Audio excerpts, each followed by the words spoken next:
But there were 36 studies they found that had been done in different parts of the world where there was a good comparison. It was scientifically acceptable to compare these things. And they found a number of things which were interesting and I think are worth using in sales pitches. They found that it reduced recidivism better than the court process for some, but not all, offenders. It actually worked more effectively with serious offenders than with minor offenders. And I think that's because with serious offenders, there's a real victim. With minor offenders, it might be a department store or something smaller, so it's harder to comprehend. But I don't know why that is. They found that it worked better. It reduced recidivism more than prison. For adults, it was about the same as for juveniles. It increased satisfaction of victims and offenders. Victims had lower test scores on post-traumatic stress disorder tests and consequently needed less medical treatment. There was less interest on their part in violent revenge against the victim. And both of those tell us that their fear was contained. Their fear and their anger was given an outlet that was constructive. And I think it's part of why they feel that justice has been done. The offenders feel that way as well. It brings more cases to justice. There are a lot of cases that fall through the cracks between the person's charged and then there's actually a finding of guilty. They don't show up in court and nobody goes to look for them, or they can't find them once they go look for them or whatever. A restorative process doubled the number of cases resulting in a decision. I suspect because it happened faster. They were given that option and they took that, did it right away and didn't have to go back to court on a number of occasions. And it does cost less when you actually compare the two. So you say to a legislator, well, would you like something that's at least as good on recidivism, but often is better than what we currently do? Something that actually helps victims, makes them more satisfied, but also helps them recover from the harm that they've experienced, that costs less, and that doubles the number of cases that you can bring to justice. It begins to sound, actually, if you're not careful, like you're a snake oil salesman because you're making all these promises. But now we have a research report that's saying, well, actually, in the 36 studies that we have, which is admittedly a small selection, but these were well done, these are the conclusions that we can draw. So I think there's still then a kind of a prudential argument. There's an economic argument, there is an outcome argument that we can make for restorative justice. There's also a justice argument. Victims shouldn't be excluded from the process, they should be given this option.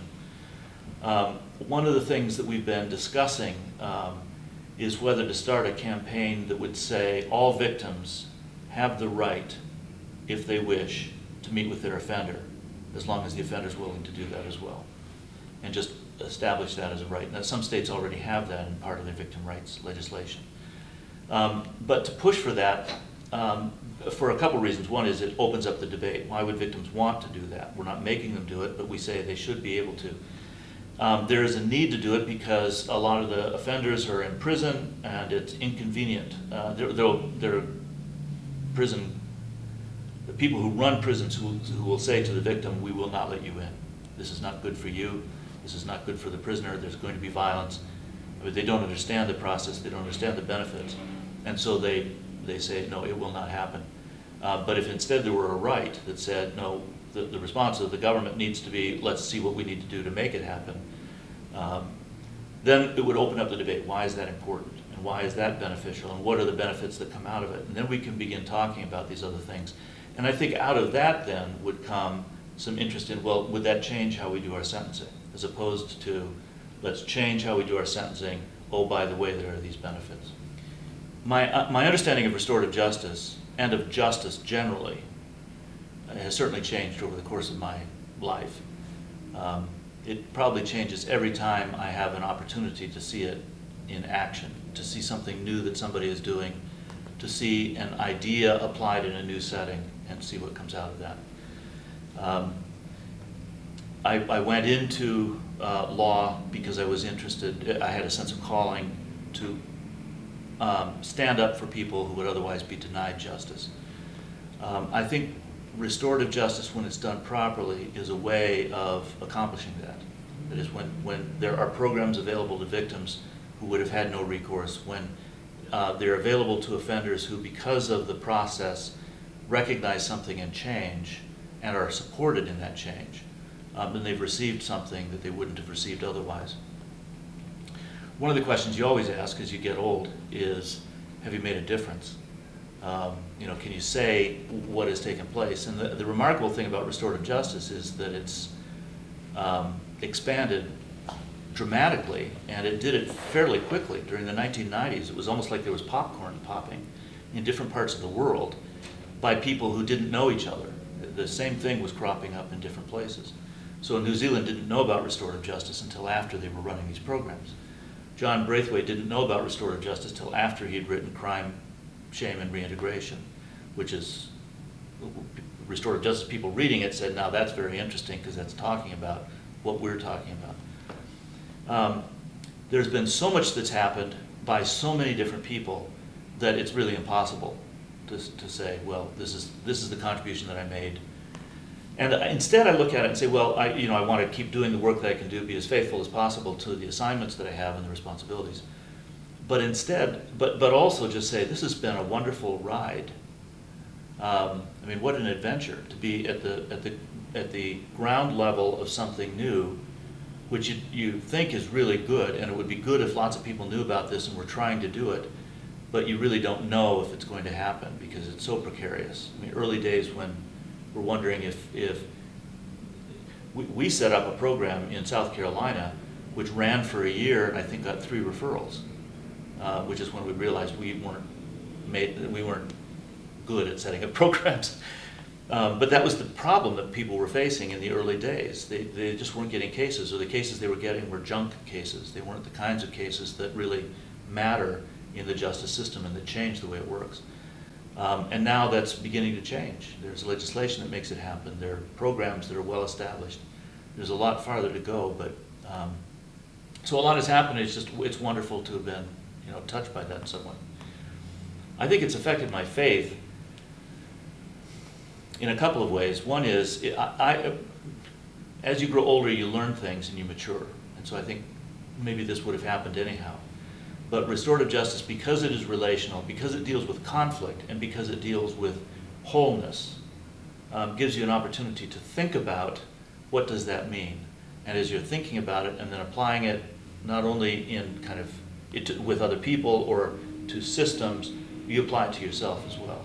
And then the things that you learn about yourself get fed into the work that you're doing with other people, and you begin to see there's a connection here between this idea, which I thought was just an idea, but I'm now beginning to recognize what this means, and that really could make a difference here, where it's more than just a vocabulary, a turn of the phrase.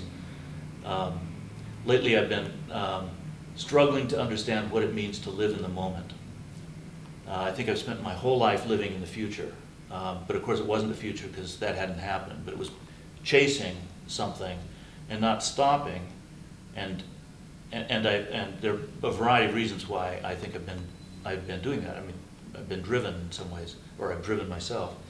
But living in the moment is a very interesting kind of thing, and I think is kind of critical to restorative justice, and to an understanding of justice that says, let's stop for a moment and let's look at who you are and who you are. Let's look at all the dynamics that have taken place. And let's talk about, is there some way that we could make this situation better? The harm that was done, but also where things go at some point in the future. And it requires that we stop and we listen to each other.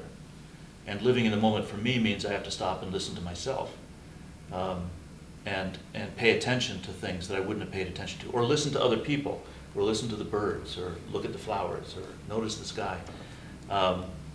And that's something I'm learning. I'm just figuring that out, that I'd hate to have gone through life and not noticed it, because I was living in a potential future reality. But as I work on that, I begin realizing that there's weight to things. I understood that it was important, but now I can see, in a sense, the weight, the value, the importance of some of these things. So there are probably a series of things that I could point to. as I'm going on, where it either has influenced me or I have, what has happened to me has influenced my understanding of what restorative justice is and what it needs to be. And it's really moved much more from policy, although there have to be policies, because we have to say, how do we do this big scale and answer hard questions about how do you keep it relational and still have lots of it happening. But that's not the core of it. The core of it isn't change in the law or change in a particular structure. The core of it is relationships.